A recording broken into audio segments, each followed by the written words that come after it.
Bom dia, boa tarde, boa noite. Como é que vai, meus queridos alunos do sétimo ano? Mais uma vez aqui, professor Agnello, com essa videoaula explicativa para vocês. Lembrando sempre de lavar as mãos, né? Botar um álcool em gel, não sair de casa, mas tiver que sair, usar máscara, ok? Vamos nos prevenir para quando essa pandemia passar, nós podermos estar todos juntos dentro da sala de aula, onde eu estou com muita saudade de vocês. Tá ok? Vamos lá dar continuidade nessa aula. Primeiro, a gente está falando do capítulo 6, tá? Eu lembro que eu dividi o capítulo 6 em dois. Essa que eu estou falando agora é a segunda parte do capítulo. Leitura da página 114 ao 121 e para fazer os exercícios do livro da página 125. Absolutismo, parte 2, vamos falar das monarquias da França e da Inglaterra. Antes da gente começar a falar, algumas principais dinastias, né? Lembrando que dinastias são linhas sucessórias de monarcas da mesma família, né? O bisavô, o avô, o pai, o filho, o neto, todo mundo é da mesma família. Então, do Sacro Império Romano em Espanha, tem uma dinastia de Habsburgos, da Rússia até a dinastia Romanov, da Prússia, Hohenzollern, quer dizer, algumas linhas sucessórias desse momento. Agora, na França, instauração da monarquia na França. Começa com a dinastia dos Capetinga, né, de Hugo Capeta, de 996, século X, né? Ele era da família dos Valois. Então, a primeira dinastia meio da França foi a de Capetinga. O que acontece com essa dinastia? Ele meio que se enfraquece por causa da Guerra dos 100 Anos. Ele sai e são substituído pela dinastia dos Bourbons, tá? Que ficaram com muito tempo no poder. Também lembrando que foi no período dessa dinastia capetinga na França que ocorreu a noite de São Bartolomeu, né? Os calvinistas foram perseguidos pelos católicos, né? Os católicos fizeram uma perseguição aos calvinistas. Lembrando que a França e a Espanha sempre foram inimigas, né? E por que essa inimiga? Porque a França apoia a independência da Holanda, que era subordinada à Espanha. Então, ó, ajuda a Espanha, né? Ajuda a Holanda a se tornar independente da dinastia dos Habsburgos da Espanha. Em 1581, a Holanda se torna independente após uma grande revolta popular e tudo mais.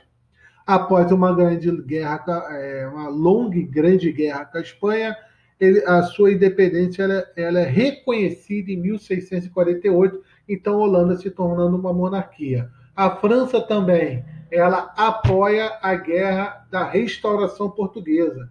Lembrando que na União Ibérica, né, o rei da Espanha, de Portugal morreu sem deixar herdeiros e assumiu um cardeal, também morreu, e o parente mais próximo desse cardeal foi o rei Filipe II da Espanha. Então, o rei se tornou rei de dois reinos, né? Tanto de Portugal como de Espanha.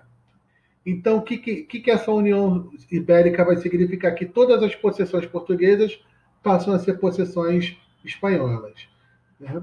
Lembrando, então, que a Espanha já era meio que inimiga da França, até por causa da independência da Holanda. Tá ok? A restauração ela foi apoiada entrando a dinastia de Dom João IV, entrando a dinastia de Bragança, que é a dinastia de Dom Pedro. Outro conflito ocorrendo na França também, que mostra bastante como eu vou dizer também, os problemas sucessórios é a Guerra dos 30 Anos, onde foi uma guerra entre protestantes, né, que foi apoiado pelos franceses, lembrando que os franceses, a maioria era calvinista, né, os nobres da Boêmia e tal, e os católicos apoiados pela Espanha. E não tivemos aí um grande confronto que só se terminou com o Tratado de Westfália.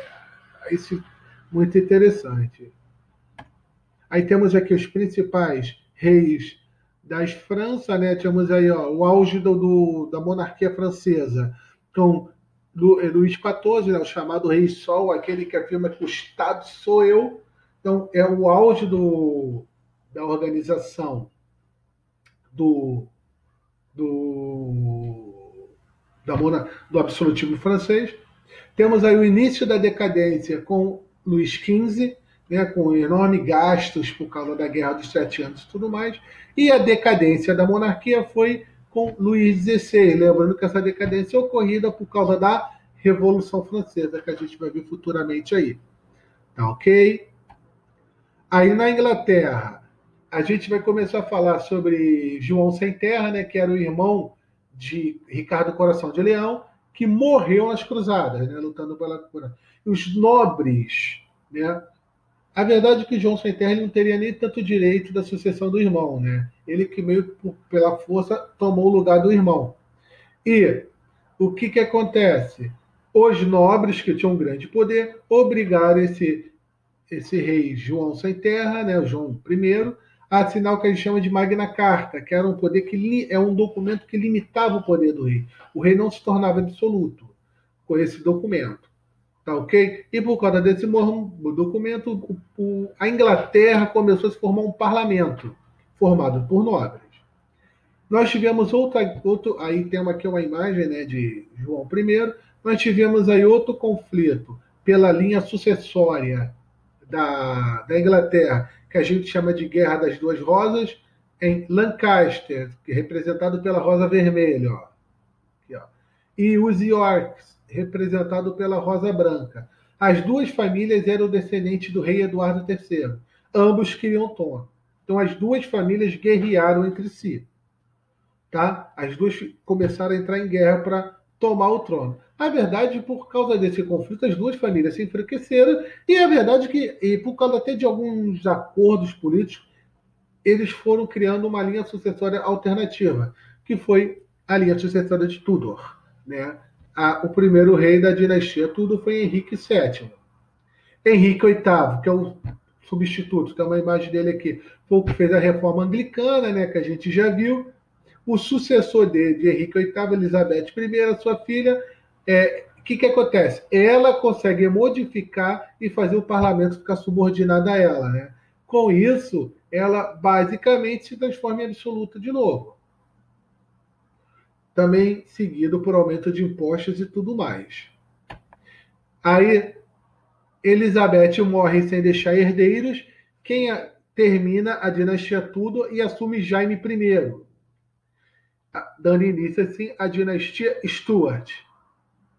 Qual é a ideia de Jaime I? Ele queria a massificação do absolutismo, né? Queria que o absolutismo voltasse utilizando a teoria do direito divino. Ele começa a perseguição religiosa a quem não era anglicano, principalmente aos puritanos, lembrando que os puritanos são os calvinistas, e começa a cobrança de altos impostos. Jaime I morre, assume seu filho Carlos I, que dá continuidade. Aqui, ó, Carlos I aqui, ó, que é Jaime I e aqui é Carlos I. Dá continuidade ao governo do pai, né, querendo fortalecer o absolutismo. Mas lembrando que já tinha parlamento. O que o parlamento faz? Pede para Carlos I assinar a petição de direito, né, que era basicamente uma Magna Carta, queriam limitar o poder de Carlos I. O que o Carlos I faz? Fecha o parlamento. Para centralizar o poder na figura dele. Ok? Começa uma guerra chamada Revolução Puritana, onde o exército do rei, começa a lutar contra o exército do parlamento. Eles lutam entre si. Lembrando que o exército do rei é um exército formado de nobres e o do parlamento um exército organizado por um camarada chamado Oliver Cromwell. A verdade é que o parlamento vence esse conflito, né? O rei é deposto, Carlos I, e decapitado, e o parlamento ele instaura uma república na Inglaterra sob o comando de Oliver, a chamada República Puritana ou República de Cromwell, também era chamada essa república. Nessa República Puritana, aqui temos uma foto de Cromwell, para vocês verem aqui, ó. Essa república puritana, Oliver Cromwell centralizava o poder na figura dele, lembrando que isso numa monarquia. O poder centralizado no rei a gente chama de absolutismo, mas dentro de uma república, o poder centralizado na liderança, a gente chama de ditadura. O que Oliver Cromwell faz? Ele faz até um ato bem inteligente, né? Ele cria o chamado ato de navegações. Ele ele afirma que qualquer comércio com a Inglaterra tem que ser com navios ingleses. Ou seja, a Inglaterra começa a ter mais dinheiro. Além do cara ter que pagar o produto, os caras têm que pagar o transporte desse produto, seja de compra ou venda. Oliver morre, né? Seu filho, Ricardo, se eu não me engano, Ricardo, assume, só que ele não é igual o pai, né? Não tem aquele por força do pai, ele rapidamente é retirado pelo poder do parlamento. O que o parlamento faz? Ele reinstaura a monarquia, mas com limitações. Né? Ele entrega o poder a Carlos II, que é irmão de Carlos I, entrega o governo para ele e promete e faz com que ele aceite a Magna Carta. O que Carlos I faz? Ele promete respeitar, mas não cumpre essa promessa, né? Ele tenta impor o absolutismo novamente. Carlos II morre e assume o seu irmão Jaime II, que esse realmente tenta impor o absolutismo na França. Ó, Carlos I aqui, ó. Carlos I, Carlos II. Perdão, Carlos I, Carlos II, esse aqui é o Jaime. Tá ok? E aí segue. O que acontece? Quando o parlamento percebe que Jaime II quer também impor, ele começa a organizar os seus exércitos para depor o rei, né? Tirar o rei do poder. O que o Jaime II vê? Quando o parlamento está se organizando, ao invés dele se organizar também, não, ele foge para a Inglaterra. Perdão, foge para a França. E ele é retirado do poder. Esse movimento é chamado de Revolução Gloriosa. Por quê? Foi um movimento que o rei foi tirado do poder sem guerra, né? Sem derramamento de sangue. Foi colocado no lugar de Jaime II o marido da filha dele, Guilherme de Orange, que jurou obedecer à Declaração de Direitos, né? A Bill Higgs, e o ato de tolerância, né? De liberdade religiosa. Gente, essa Bill Higgs significa que o rei governa, mas não manda. O rei está no governo, mas quem governa, o rei está lá no poder com a coroa, mas quem governa realmente é o parlamento, né? É o que diz essa declaração de direitos aí. E detalhe, Guilherme de Orange não era nem inglês, ele era holandês. Tá ok? Gente, eu espero que essa aula tenha ajudado vocês aí. Qualquer dúvida, e-mail ou WhatsApp que eu tiro para vocês, tá? Forte beijo do professor, gente. Tchau, tchau.